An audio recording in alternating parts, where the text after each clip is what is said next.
Hello, everybody. It's really a pleasure for me to chair this MPC webinar today. But let me first start with an apology. I mean, this webinar, which was supposed to happen last week, was eventually postponed for technical issues. Anyway, here we are, and the MPC webinar will examine the alleged convergence of irregular migration and crime in what is often referred to as the illicit global economy, which is the illegal cross-border flows of people, goods, money, and information across national borders. Now, as you may all know, especially during the so-called migration crisis in the Mediterranean, as well as elsewhere in the world, we have watched the emergence of a long list of alleged collusions in the media. Migrant smugglers partnering with terrorists, organ traffickers, the sex traffickers, and so on and so forth.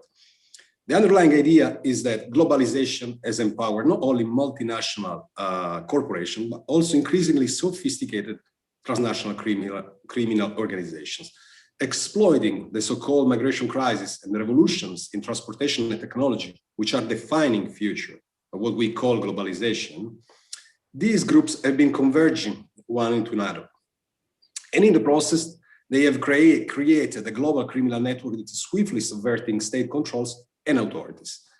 Now, the sense of impending doom communicated through this narrative has had considerable influence on public and political discourse, serving as a key legal, moral, and political justification for the consolidation of more intrusive, if one more authoritarian forms of border security and migration policies. Now, a case in point is the European Union is in the process of presenting its new action plan against migrant smuggling, which is pretty much a recycling of an action plan against migrant smuggling that has been running between 2015 and 2020. Now, the rationale seems to be the same. Smuggling has been taken over by increasingly empowered criminal organization. So that is not only about smuggling migrants, but it's also about smuggling other things along with migrants. So in the European context would be especially terrorists, weapons and drug and so on and so forth, to a lesser extent drug. However, this is not something that is happening also in Europe. I mean, overseas in the US, as recently, a couple of weeks ago, has announced the deployment of a new effort to counter irregular migration, which is called Operation Sentinel. Now, again, this is very similar to the EU action plan. The idea is that smuggling is now under the control of organized crime, and that must be stopped at any cost. Because what is at stake here, according to this narrative, is not only the very safety of migrants, but it's the very existence of the nation state, which is under threat considerably under threat by these empowering, highly sophisticated criminal organizations. Now, Gabriela Sanchez, Kathleen, Proctor, and Andreas will critically engage this narrative from three different angles today. Their presentations will afford us with a much more complex and nuanced understanding of the entanglement of the migration and the so-called illicit global economy. Before leaving the floor to Gabriela, which will be the first of our presenters today, I would like, however, to point out that those interested in the topic may find a link in the YouTube chat box here to the special issue, which will feature not only the works of the presenters today, but also other contributions from other authors on human smuggling, irregular migration, the so-called illicit global economy. Now, after this shameless self-promotion, however, let me introduce the first speaker, Gabriela Sanchez. Gabriela Sanchez is a sociocultural anthropologist with a background in law enforcement. She specializes on the study of migrant smuggling and crimes associated with the facilitation of irregular mobility. She has conducted research on the US-Mexico border, the Americas, North Africa, and Europe, pretty much everywhere, on smuggling, counter-smuggling, and their impact on the lives of people on the migration pathway. She published widely on the topic. Her monograph, Human Smuggling and Border Crossing, published by Routledge, is one of the most influential ethnographic work on human smuggling and irregular migration. And that's it. Gabriela, I will leave the floor to you, and looking forward to hear your presentation. Thank you so much, Luigi. And well, thanks for your words. Now I don't know how to say it, but thank you so much to DMPC for hosting us today. And of course to Peter, Caitlin, and Kira and Giovanni for being out there. I'm really excited to be able to join all of you today, and especially because of everything that we're witnessing, everything that is happening around the world.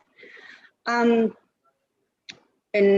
hopefully we're going to be able to find ways to connect, this presentation to what we, to some of the ongoing issues. I want to start by talking about how a few weeks ago, Peter, had, I had the honor to join one of his classes at Brown University remotely, and how we were talking in a way about how this narratives of convergence of crimes coming together, are not new, that they, tend to repeat themselves. They tend to be brought together quite often. And I was also, and I remember sharing with his students on how his work on the US-Mexico border, how Peter's work helped many of us think, to start to, many of us who were actually from the border or who have ties to the border, to think about the way borders were conceived and how this notion of border separation, created at the same time or facilitated the emergence of specific categories, of specific groups. And as Luigi just mentioned, all of these groups that were to be feared, that we had to be really concerned about. Along the US-Mexico border, there were primarily drug trafficking organizations or the so-called cartels. And there have been rumors of even terrorists, the Taliban showing up in Juarez and Tijuana, of gangs, or again, this trope of the network that is constantly referred to and brought up. And that is an essential component of the way we talk about migrant smuggling. By this, I am not suggesting, or I don't want those who are joining us today to think that I am saying that that these organizations do not exist, or that they do not pose, a particular risk to security. But I think that many times, the point that I'm trying to get to here is that how these specific tropes that are not neutral are very much used in terms of the way we think, or we are told to think about borders and about security. What do I mean by that, by them not being neutral? All of these designations, when we say terrorist, when you say cartels, when we bring up the very word smuggler, we are also communicating very specific notions of race, class, and gender. And the effectiveness of these messages that we receive resides in here. And this is something that I have argued in my work, resides precisely on these tropes that are very much racialized. And that in the context of the EU and in the Americas are once again very, very specific. They're very much connected to groups, to people, and gendered primarily as male. In Europe, for example, in policy-making circles and law enforcement conversations, we often hear that migrant smuggling is very much connected to the activities of members of tribes, or or also people who were involved at some point with the military, people from failed states. And here we're not saying, once again, that people do not belong to tribes, or they were not participant of any kind of military regime, but rather how many of these notions are very colonial in nature, very Orientalist, in fact. This notion of the tribe that is out there in the middle of nowhere in the desert, capturing and preying on migrants, but specifically on African women. Here again, I am not saying that violence does not exist, but again, that is very much evocative of all of these narratives of the tribe, the desert, the Bedouin, the Arab, the African woman. You know, I think that for most of you who are joining us today are very familiar with the notion of the African woman and how her body has been, you know, sexualized in the literature and how it continues to be sexualized in much of the migration literature. So in these tropes and these narratives are also very much present in the Americas. You know, the way in which we talk about migrant smuggling is almost inherently associated or affiliated to drug trafficking organizations. This has primarily been the work of many researchers on the US-Mexico border during the last 10 or 15 years who have claimed that there is a definite link, a definite convergence of migrant smuggling with drug trafficking organizations. And here again, we are not saying, and our work does not suggest that this ties or these links do not exist. What we really want for people to think about is how these tropes of the Mexican drug trafficking member, or the much older notion of the Colombian, you know, cartel operative, have been recycled, have been, you know, used in very specific ways that are very gendered, and that again communicate these notions of men, primarily men of color from the global south, as threats that need to be stopped, that need to be contained. This the tropes of, you know, again in Latin America, of the Latino male that has to be contained, whose primitivism, you know, and uncontrollable, you know, sex drive, you know, is driving this industry that again needs to be contained. What I would like to, again, for all of us to think about is, again, that first of all, we're not denying in any, you know, way the violence that migrants face. This has been extensively documented. But what we really want to emphasize as part of the special issue that Luigi just shared, but also the presentations that we are about to listen, on how complex these interactions actually are, and how the overarching narrative of the network or organized crime masks this need for nuance, or, you know, or sometimes just leads us into this dichotomy of the good smuggler and the bad smuggler, and that really is not taking us anywhere, that really is not driving the debate anywhere. So part of the conversation that we want to have with all of you today is trying to look, you know, to use these tropes that are racialized, that are gendered, that are very much associated with specific nationalities and identities, and how they have found their way into policymaking, and the kinds of implications that they have on the lives of people primarily in the global south. Although we also have to recognize and to bring up the fact that smuggling also takes place within the US and within the EU. But again, precisely because of these tropes are so common, are so embedded into all of these notions of race, class, and gender, we tend to push them aside and not to think about them, not to bring them into the conversation. So I'm, you know, trying to keep track of the time here, but as Luigi mentioned, in the forthcoming weeks, the EU will announce the EU action plan against migrant smuggling, which is very much a repetition of what we had already been seeing. This notion of let's go after transnational organized crime, despite the fact that we know that there is enough evidence that shows that many of the people who are reaching Europe are doing it in, you know, via journeys that are often self-organized or that are not relying on any kind of material benefit, which is one of the key elements of for migrant smuggling to be designated as a crime.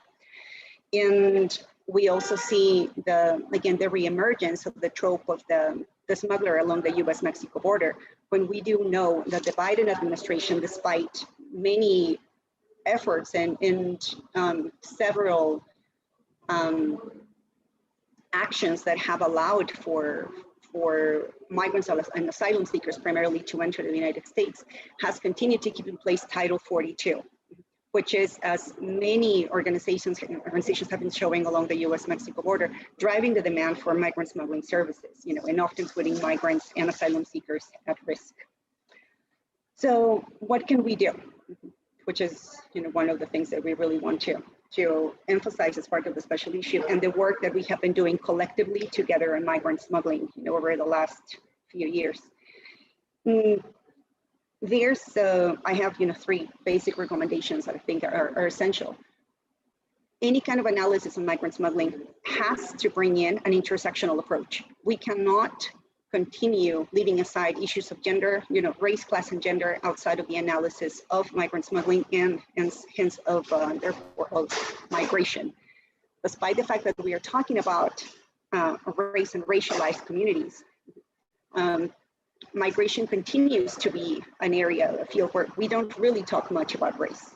So being able and placing rather race, class, and gender at the center of the analysis of smuggling is imperative. We also have to continue supporting the work of junior, female, third country, LGBTIQ researchers, and I think one of the challenges that we face is that we keep talking with each other. Most of it, I was at another event yesterday, looking at the room and saying, we are the same people. Most of the time, we are still the same people talking with each other. There's very little in terms of presence of migrants and refugees themselves, people who have actually experienced migration or who have been in contact with smugglers or smuggling facilitators rather. So, and smuggling facilitators themselves need to be part of the conversation. And here, we are talking about women, children, elderly people, and understanding it as part of a community activity. And last but not least, and this is something that we have also been mentioning over the last few events, we need transparency and we need data. And we need disaggregated data when it comes to the way in which countries have been responding to migrant smuggling. To my knowledge, there's only 2 countries that are keeping track of some degree of activity involving smuggling prosecutions. One is Germany and the other one is the United States. The United States Sentencing Commission is the only entity in the United States that is keeping track of federal convictions. And that alone, as a quick side note, shows that the numbers of women who have been convicted for migrant smuggling have almost doubled within the last 20 years. So being able to have access to the data and also to situate it in the context of specific communities and their livelihoods is going to be essential. And that is part of the next presentation and the conversations that we're going to have with you this morning. Thank you so much for joining us today. And I'll give the floor back to Luigi. Thank you so much. Thank you, thank you, Gabriela. I have actually a few questions to ask you, but I mean, I will ask my questions at the end of this presentation. By the way, for everybody who's listening today, they can feel free to pose your questions on Google chat, on the YouTube chat box, and then I will be happy to ask the question directly to the speakers today. After Gabriela, we have Kathleen Proctor. Kathleen Proctor is a part-time professor jointly between the Migration Policy Center and the Department of Social and Political Science at the European University Institute. Kathleen is an ethnographer, and her work focuses on youth in context of political violence, forced displacement, and irregular migration. She has conducted extensive fieldwork in Palestine, Lebanon, and Jordan. She earned her PhD in International Development from the University of Oxford in 2019, and was a Max Weber postdoctoral fellow at the European University Institute from 2019 to 2020. And she has also held visiting fellowships at Harvard University and the University of Birzeit in Palestine. Kathleen's first book on the politics of mobility among Palestinian refugees youth in East Jerusalem is currently under review. And she's preparing a second manuscript on youth and irregular migration from Gaza. Thanks, Kathleen. The floor is yours. Thanks so much, Luigi. I'm really honoured to be sharing this panel with you all today. Peter, Gabriela, and Luigi's work has all been so influential on my own ways of thinking. So thanks to the MPC, and really thanks to Gabriela and Luigi for putting together this special issue for public anthropologists and for creating the space for this critical discussion. So I'm going to really speak this afternoon to one of the particularly prominent convergence narratives in dominant accounts of the illicit global economies discussion, and that's the convergence of terrorism or terrorist networks and irregular migration and smuggling. And I'd like to really focus on how these narratives, these tropes of networks, as Gabriela was just talking about, play out among European diplomats and policymakers in the countries of origin of those who engage in irregular migration, and with what implications. Before I begin, my contribution to this special issue is a piece that's really an effort to try and disrupt these narratives of convergence in the irregular migration of people from a place that's governed by an authority labeled as terrorist. Namely, I'm looking at the irregular migration of Palestinians to Europe from the Hamas-controlled Gaza Strip. Now, I'm sure that all of you watching have seen the news and have seen the horrifying scale of the bombardments taking place in Gaza in the past 48 hours. And it's quite difficult to be here to speak about Gaza and not speak about what's going on right now, particularly because it really illustrates some of the core conundrums that this work is pointing to, which is that while an area of land is governed by a group who are labeled and defined as terrorist, more than 2 million Palestinians also live there. And these Palestinians are subject to whatever strategies of collective punishment are imposed upon them. So the paper I wrote in this special issue is based on fieldwork that I undertook in the context of a broader ethnographic study in Gaza in 2019. I worked with a really phenomenal research assistant throughout that time. And although they've requested to remain anonymous in the publication, it goes without saying that I could never have done this work without their support. And in fact, airstrikes hit the refugee camp where they live last night, killing 2 people in their community and injuring many more. So before I go any further in this talk, and I'm aware that this is absolutely not a solution, but as a temporary measure, I'd just like to ask all of those of you listening to consider donating to NGOs working in Gaza, where, by the way, COVID also continues to be absolutely rife, and healthcare facilities have been hit by Israeli airstrikes just in the last 48 hours. There are organizations like Medical Aid for Palestinians who have launched emergency appeals and are currently providing blood bank support, emergency medical supplies, and zero stock medicines to Gaza. And there's a link that should be being shared in the chat now. So across Europe, in media outlets, among policymakers, and very much within academia, there's been a really heated public discourse perpetuated surrounding the association of migration and terrorism, despite a complete lack of evidence informing this debate. And this has really critical implications for what the EU have now put forward as part of the new action plan to counter migrant smuggling. But despite there being no empirically informed understanding of what this relationship is, if it even exists between terrorism and irregular migration and smuggling, we keep seeing these knee-jerk reactions of increased migration control policies exacerbated by terrorist fears. Now, the goal of my argument is not to try and replace one assumption with another, but rather to try and draw from experiences of young people who are engaging in the process of trying to irregularly migrate from Gaza to Europe to present this as a more complicated picture. And I think certainly if we look at their desires to migrate, but also the praxis by which they do so, this poses a really striking challenge to the assumptions that young people who've grown up under a Hamas government who plan to migrate are somehow accomplices to the convergence of terrorist and migratory networks. So to very briefly set the scene for this discussion, under Israel's settler colonial regime, Palestinians have faced many different kinds of forced mobility for more than 70 years now. And that includes, again, as we're seeing today in the context of Sheikh Jarrah in East Jerusalem, that includes ethnic cleansing, it includes forcible transfer, it includes many different kinds of displacement. But irregular migration from Gaza is quite new. It's something of a recent phenomenon. Now, the Gaza Strip has been under blockade by the Israeli state since 2007, and this blockade arose precisely because of the election of the Hamas government in Gaza. Hamas is listed as a terrorist organization by the EU, also by the US State Department, considered to be a terrorist organization by the Israeli state. And this is despite rigorous challenges to this quite monolithic narrative about the organization. We see this most recently in Tariq Bakoni's outstanding book, Hamas Contained. But the starting point here is that we see that the election of a movement labeled as terrorist leads to extremely tight control of the territory. Now, the context of blockade is designed precisely to preclude mobility. So there are 2 crossings for people and 1 for goods in and out of Gaza, and all of these are very strictly regulated. Very few people and very few goods can go in and out of the Gaza Strip.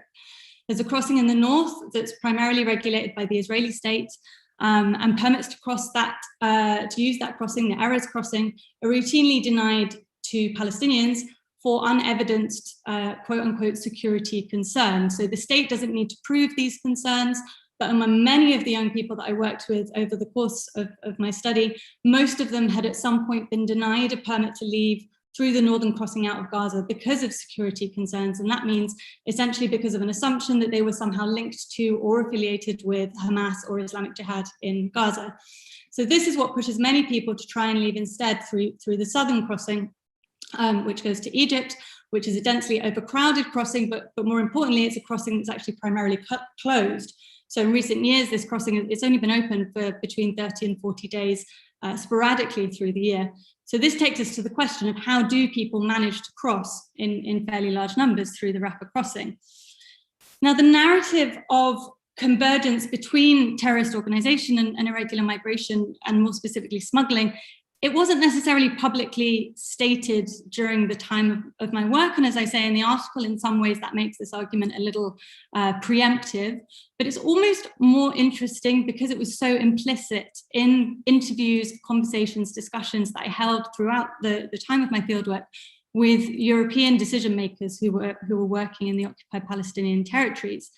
So the presence of very, very strict security controls really establishes this narrative that anyone who does manage to get out must have somehow been helped or must be somehow linked to the regime in control. And this is a narrative that's really alive and well in the context of Gaza. And it's precisely in European diplomatic and policy-making circles, primarily in Jerusalem, that this narrative was circulating. So this trail of thought that links irregular migration and terrorist activity, it unfolds along a number of different lines, which I discuss in the article, but very briefly here. For instance, on different occasions, staff of European diplomatic missions shared that they understood that the only way to leave Gaza without a permit was to be smuggled. They understood that youth in Gaza would work for the militant wing of a terrorist organization if this was a way to earn money, because that would then enable them in the future to pay a smuggler to go to Europe, because how else could one earn money in a context such as Gaza? They would also flip this into sort of an angle of sympathy for young people, but still rooted in these assumptions, with arguments saying that young people in Gaza surely had no alternative but to take money from any available source. So regardless of whether they wanted to or not, young people would be forced to engage with terrorist organizations for financial reasons. And ultimately, at the crux of what they were saying was that in an area of land as small as the Gaza Strip, so Gaza's just 365 square kilometers, it was really deemed inevitable that if irregular migration was taking place, the economy behind that process must be somehow linked to other illicit economies that were in operation. Now, clearly there are plenty of flaws in these narratives. There's very often a conflation of Hamas as a governing authority with the military wing of Hamas, again with other armed groups in Gaza, and all of them just get lumped together under this terrorist organization network narrative. More still, there was an assumption that something underhand must be going on in order to facilitate movement in a context of blockade, that it simply wouldn't be possible otherwise. What I'm really interested in exploring here today is why this narrative was circulating. And I think it's because it's propped up by this overwhelming security narrative. And that's the narrative that prohibits members of the diplomatic community, for example, from entering Gaza on security grounds. It leaves European diplomats are largely required to work on Gaza portfolios from Jerusalem. If they can go to Gaza, it's generally max for a day at a time, and they're not permitted to stay overnight. And in addition, it's because Israel's border praxis means that Palestinians are routinely blocked from leaving Gaza on these unsubstantiated accusations that they might be affiliated to Hamas and therefore automatically considered to be terrorists, particularly in the eyes of the Israeli state. So although the accusation of these converging networks linking terrorism and migration aren't necessarily public in the sense of media statements or official government positions, they're really intrinsic to the ways through which Israel regulate official forms of mobility of Palestinians in Gaza, and so therefore to the ways that less official forms of mobility come to be understood. And of course, the reality of irregular migration out of Gaza is much more complex than that. Again, in the article, I talk about this in different ways, showing that it's a reality that's actually quite improvised. It's a process of trying to coordinate movement across the border by paying bribes that are understood to be channeled towards the Egyptian authorities, but that are largely facilitated through above-board travel agencies in Gaza. Inevitably, this is a brokering process and it's murky, and there are aspects of it that remain unclear. So, for instance, in the article, I talk about one interlocutor who described the extremely challenging conditions in which he was kept and contained and made to wait before crossing through the rapid crossing. But overall, overwhelmingly, it is seen as something above board. It's not cloaked in secrecy. It's not based or dependent on links to certain individuals or groups. And most of all, it's seen as something that's necessary precisely because of the way the Israeli state and the blockade has come to regulate everyday life in Gaza.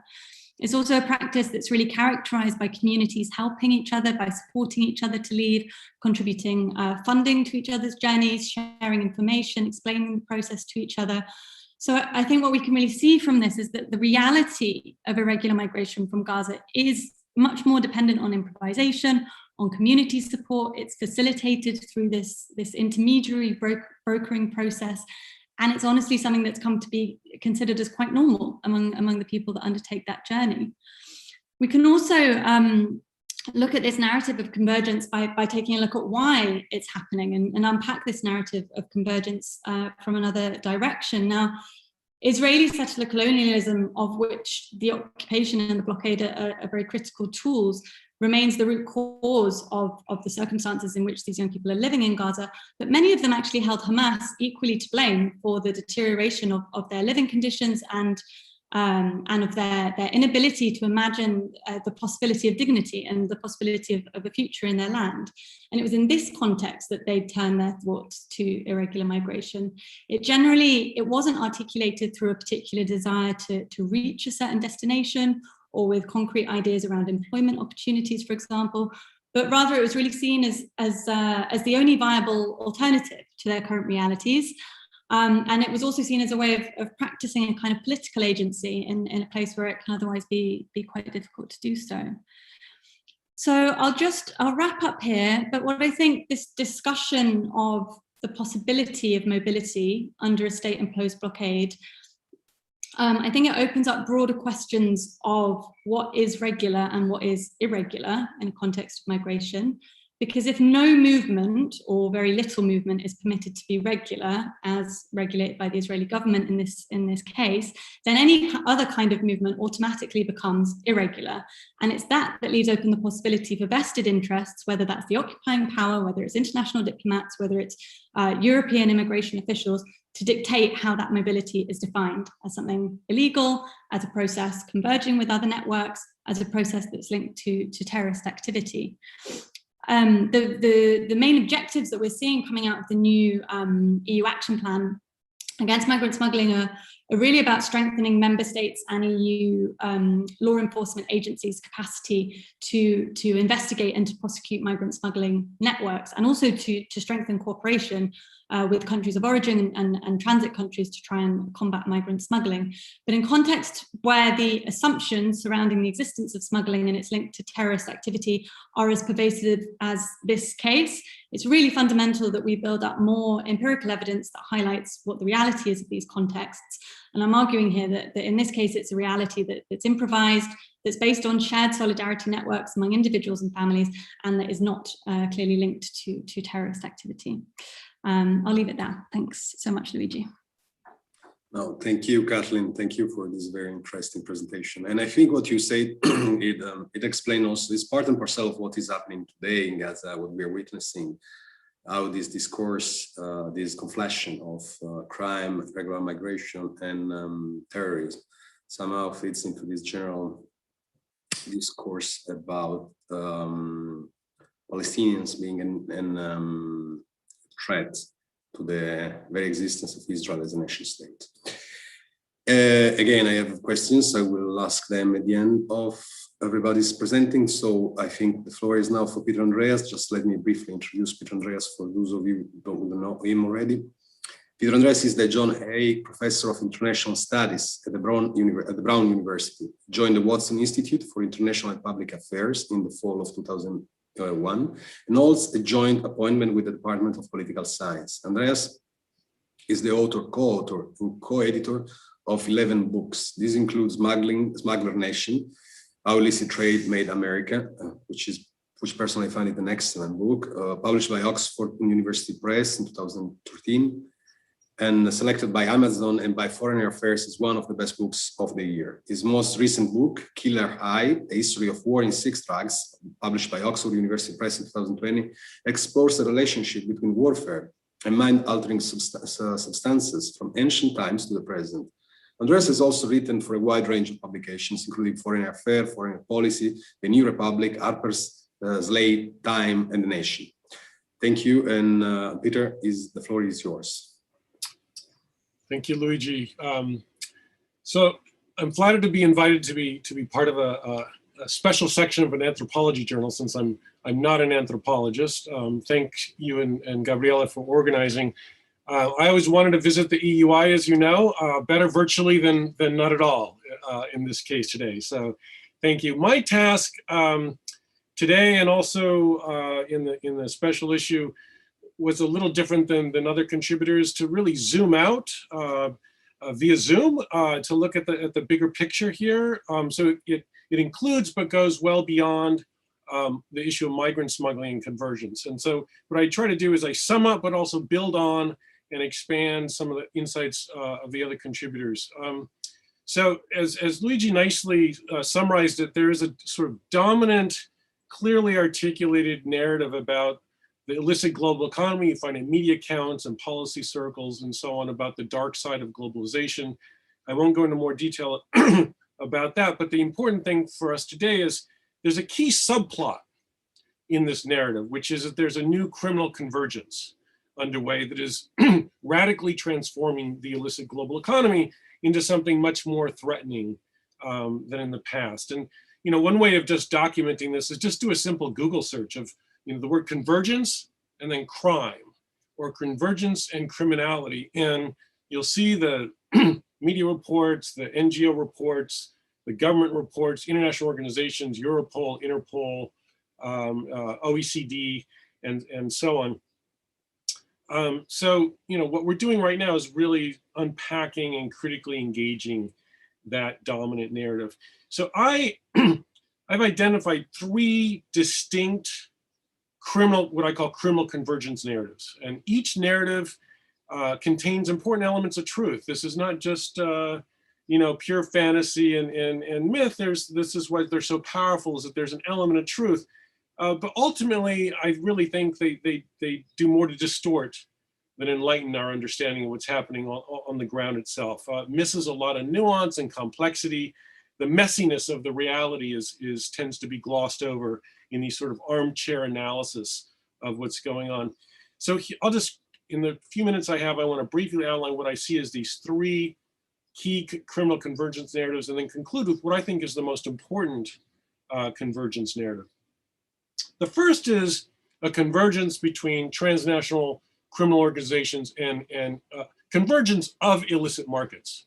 So in other words, the huge range of illicit markets range from wildlife to intellectual property to weapons smuggling to drugs to migrant trafficking, sex trafficking, and that these are being consolidated in some form or fashion by ever more powerful criminal organizations. In other words, involved in multiple markets. These are not single market focused criminal organizations. I would just emphasize, while there's some element of truth, there's nothing new or novel about this. And it's certainly not suddenly growing at this accelerated, unprecedented pace. And even when it may be in some ways a recent development, it does not necessarily reflect true convergence. So let's just give an example of Central American migrants smuggled through Mexico. A relatively new development in recent years, in the past decade or so, is that drug traffickers have they've not taken over migrant smuggling, but smugglers and their clients have to now navigate through criminally controlled terrain, often by drug trafficking organizations, and pay for accessing that terrain on their way to the U.S. border. So that's a a new obstacle. It's extraordinarily dangerous, costly, and so forth. This is, you know, when I was first starting to write about this stuff in the 1990s, this was not part of the dynamics of migrant smuggling to the U.S. This was not a sort of, and now it's a central issue is not getting across the U.S.-Mexico border, but getting to the U.S.-Mexico border, right? And what's interesting, I find, is rather than a convergence of illicit markets and you know, drug traffickers taking over migrant smuggling, the irony here is that this difficulty of even reaching the US-Mexico border because of drug trafficking turf ultimately serves US policy objectives. I mean, you know, drug traffickers are essentially an impediment to people reaching the border, and unintentionally, no coordination with the US Department of Homeland Security, but they're essentially doing the job, the dirty work, essentially, of Mexican and US law enforcement, but it's not convergence. Market convergence implies consolidation into ever more powerful transnational criminal organizations. But you know what? The reality is the bigger the criminal organization, actually the easier it is to target and dismantle. So what really is true is that divergence rather than convergence is the norm. And in fact, if there was substantial convergence, it would be actually much easier to target and dismantle from the perspective of law enforcement. So rather than ever more consolidated criminal markets, the reality on the ground is actually more fragmented and diverse. Second form of convergence, convergence of criminal insurgent and terrorist networks. Some people have called this the crime terror insurgency nexus. This is understandably the criminal convergence narrative that most preoccupies national security experts, no surprise. Now, it began in the 90s with a focus on what was called the drugs conflict nexus, right? This was, you know, the preoccupation was narco-insurgents, narco-guerrillas, and so on in places like Colombia and Afghanistan and so on. After 9/11, you just add the word terrorism or terror. So it becomes crime, insurgency, terror nexus, right? But it's a similar narrative, actually. It's just expanded to include an even more scary threat, which is terrorism. But too often glossed over, in fact, is that terrorist and criminal interests can often clash, which is an impediment to the convergence narrative. Now, another, you know, I'll go back to the US and Mexico border as an example of this. Nothing would shut down the border faster than a terrorist incident, right? So from a self-interested perspective of migrant smugglers or drug traffickers, or however you want to characterize people who specialize in moving stuff across that border without authorization, the worst thing they want to do is to go into business with terrorists, right? It's just, it would be bad for the criminal business. There was a lot of hand-wringing immediately after 9/11 that terrorists were going to be exploiting and using the smuggling networks that have been developed coming into the US. But the reality check is here we are 20 years later, and we don't have a single documented incident of a terrorist crossing the US and Mexico border into the US with intention, you know, to make an attack on US soil. That's extraordinary, especially given the nature of the narrative and the anxiety, hand-wringing that happened immediately aftermath of 9/11. Third criminal convergence narratives. It's a convergence of criminal organizations and the state itself. Now this is truly alarming. The criminalization of the state, the capture of the state by criminal elements. Some have even used the hyperbolic language mafia states. Here the distinction between crime and the state actually just evaporates. You know, corruption and state-sponsored crime are obviously very serious problems. I don't want to understate that. But the narrative suffers from a severe case of historical amnesia. I mean, Cuba in the 1950s, South Vietnam in the 1960s, Panama in the 1980s, Serbia in the 1990s. I mean, there's a consistent historical trajectory here where mafia states are not particularly new. You know, the conventional view is that corruption is a one-way penetration of the state by crime, but I would suggest it's really more two-way relationship. The state can also penetrate and formally regulate crime. And so, again, but the most important takeaway here from my perspective is this is a serious problem, but it's not particularly new and different from the past. Finally, in conclusion, the real convergence that I see, and it's the most important convergence, is an ideational one, a policy convergence, a convergence of thinking in the policy sphere about the illicit global economy. You see this in, Europol, Interpol, UN, State Department, Homeland Security, basically, which has in turn justified a convergence of policing and security missions. This started mostly in the aftermath of the Cold War, but it's accelerated after 9/11. Basically a scramble for new security missions. Transnational crime was for the first time elevated to the official status of a national security threat. In the 1980s, drugs had that identifier in the U.S. policy discourse, but after the end of the Cold War, it was transnational crime in general. Under that term, you could throw all sorts of things, transnational crime. And if it's a security threat, then basically anything that crosses border that is somewhat organized without state authorization is a security threat. So there's kind of a convergence. Distinctions between war fighting and crime fighting get to become more and more blurry. Policing and military missions actually converge. There's an internationalization of policing and a domestication of soldiering. So this is a real convergence. It's ideational, but it's also institutional. But it's not actually the illicit global economy convergence. It's actually our thinking in response to the illicit global economy. Thank you. Thank you, Peter. It was very inspiring. Thank you very much.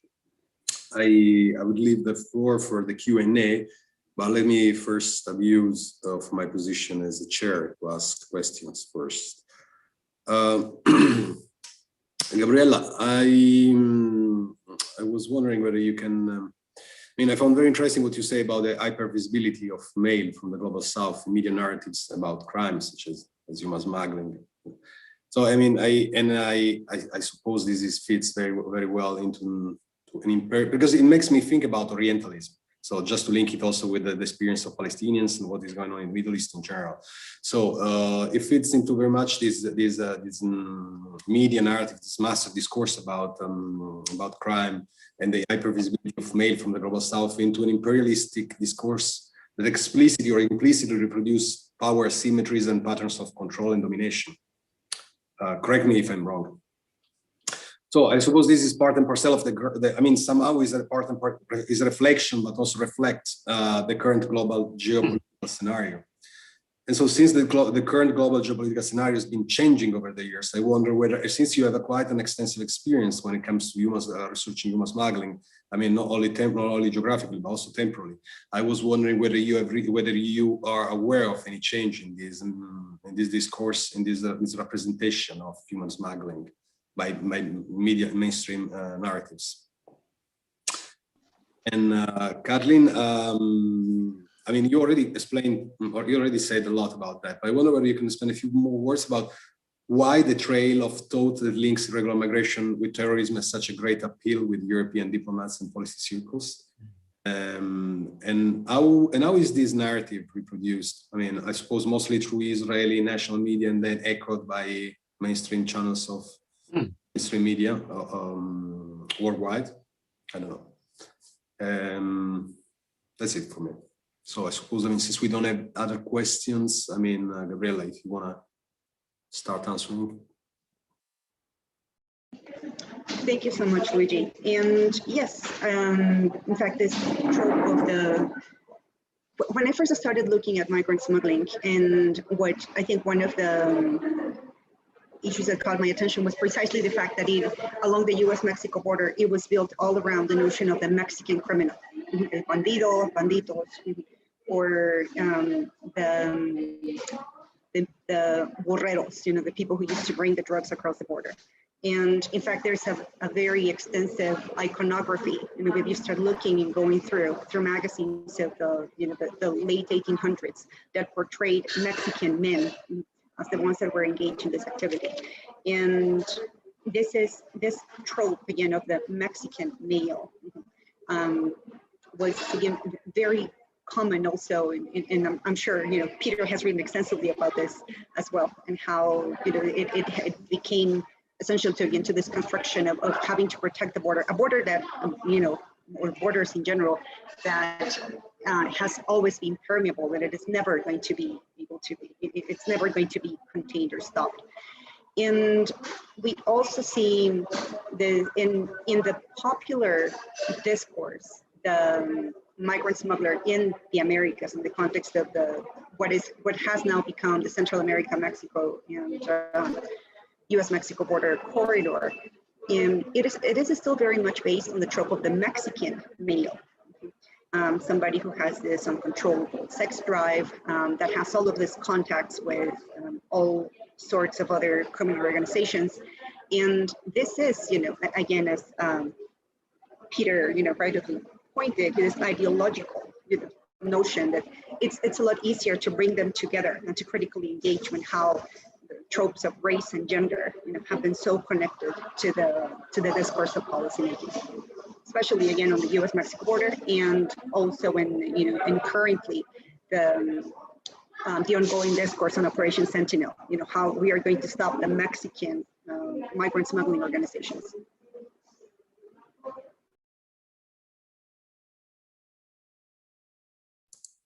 Thank you, Kathleen.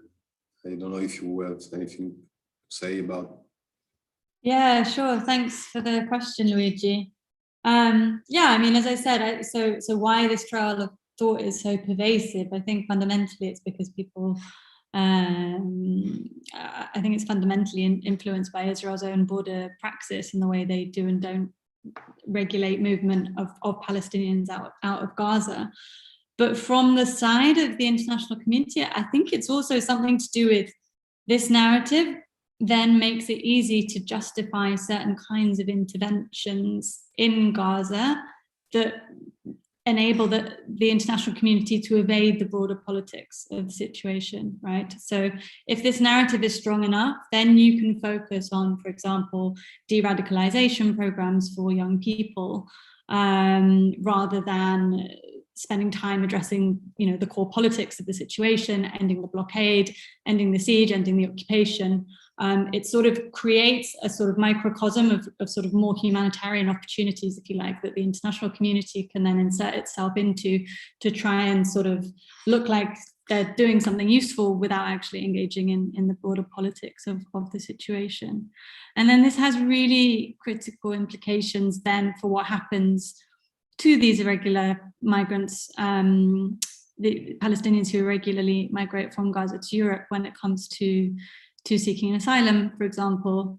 There's been a lot of, there is currently a lot of ongoing discussion in different member states around what the sort of status of Palestinians from Gaza seeking asylum in Europe should be, whether their claims are legitimate or not, and whether they should be, to what extent they should be perceived as a threat on the basis that they're coming from Gaza rather than somewhere else in Palestine. So they're very pervasive trails of thought within the international community in that sense. Thank you, and yeah, thank you very much. I don't see any question on the YouTube chat box. So unless the speakers have questions to ask each other, I would call this webinar off. Kathleen? Maybe just a question for Peter. Given the sort of the scope of research, or the state of research that we have so far in this area, I mean, a very broad question, but what do you see as sort of critical next steps for taking this dialogue and discussion forwards? I think you're muted. Yeah, no, it's a great question. Complicated, no quick, easy, short answer, but in relation to this panel and the contributors to the section of the Public Anthropologist Journal, I think an obvious answer is encourage people who actually do on the ground, careful, difficult ethnographic work to actually engage the public sphere, the public debate. I'm not an anthropologist, so these are comments from outside of anthropology, but I know a lot of anthropologists, and And I know that historically there's been a reluctance in some anthropological quarters to sort of don't want to muddy themselves with policy debates. It's politicized and so on. They just want to stay a pure scholar and do their field work. And I understand that, I respect that, but I do think this, especially on issues such as this, missing an extraordinary opportunity to contribute. I mean, basically, so much of what the dialogue around these convergence issues are armchair pontificating by, talking heads and, closed door, mid-level and senior level policy discussions in Geneva or Brussels or Washington or whatnot. And frankly, the people who know the most are not in the room, right? They're not on the pages of the New York Times either. They're just not as engaged as ideally one would like to see. Partly it's a training as academics. We're disinclined to do that. It's the professional incentives go against that. And I already mentioned some just sort of, people don't want to muddy their hands with it, but I think it's urgent, especially on these issues. So that's just one answer of how to actually move forward on this. And I think, the Journal of Public Anthropology is a perfect example of trying to encourage greater public engagement. Yeah, I mean, unfortunately, I must say, I agree with you, Peter. I mean, there is this tendency among us, among anthropologists, to stay behind the ivory towers of academia and don't get because, I mean, I don't even think, just engaging with policy circles, you get your hands dirty necessarily. I mean, it's actually, you can see it as a very ethical endeavor as well. I mean, but there is this, this distrust that somehow prevents us from liaising with, from working with policy circles or with having in mind policy-oriented work. That's true. Peter, we have a question for you by Tamara Dubakovic. She's asking, what is driving this ideational policy convergence? Is it like security actors or government actors? Great question. And it's all of the above. I mean, I think, historical timing matters here. So as I summarized briefly towards the end of my comments, the end of the Cold War really is the initial impulse of the ideational policy convergence. So what changed, with the end of the Cold War was the Cold War ended, not the rest of the world, but when the Cold War ended, it shaped how we think about the rest of the world.